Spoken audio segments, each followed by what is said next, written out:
ዛሬ የምናየው አንድን ሰው ወደዚህ አፕ ወይም ፕላትፎርም ኢንቫይት አድርገን እንዴት እንደሚቀላቀል ነው። ሁለት አይነት መንገዶች አሉ። አንደኛው ሆስት ከሆነ ኤጀንት ካልሆነ አንድ ሰው ኢንቫይት የሚያደርግበት ሌላ ሰው ኢንቫይት የሚያደርግበት መንገድ እዚች የምታዩት አይከን ከፖይንት ስር ያለችው ኢንቫይቴሽን የምትለዋን እንነካለን ማለት ነው።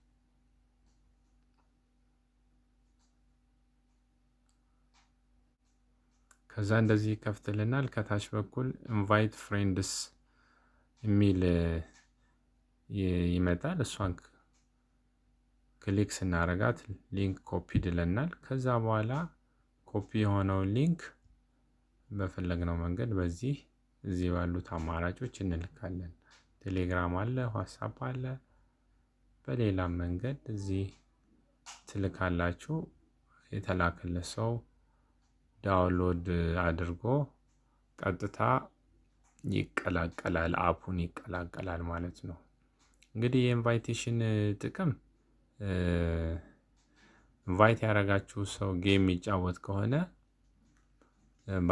ባገኘው ልክ በአንድ ወር ውስጥ በበላው ልክ ለእናንተ ኮይን ይታሰብላቸዋል ማለት ነው። ለምሳሌ ከ0 እስከ 10 ሚሊዮን ኮይን ቤት ካረገ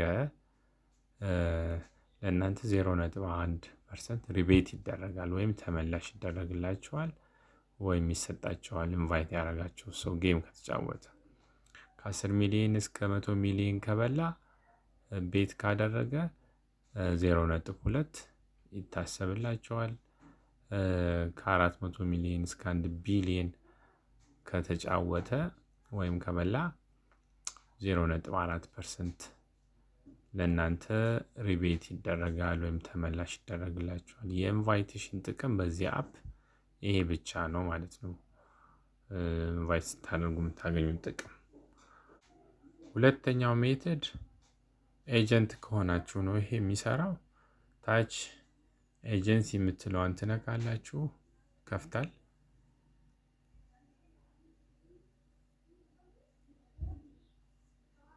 ስለዚህ ኤጀንት ከሆናችሁ እንደዚህ አይነት ኢንተርፌስ ይመጣላችኋል። ከኢንቫይት ሆስት የምትላለች እሷን እነካለን። ከዛ ኢንቫይት ሊንክ የሚል አለ። እችን ኮፒ እናደርጋለን።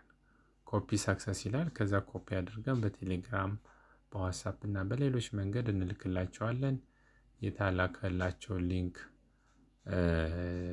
ክሊክ አድርገው ዳውንሎድ አድርገው አፑን ይቀላቀላሉ። ግን ዳይሬክት በእናንተ ኤጀንት ስር ነው የሚሆኑት።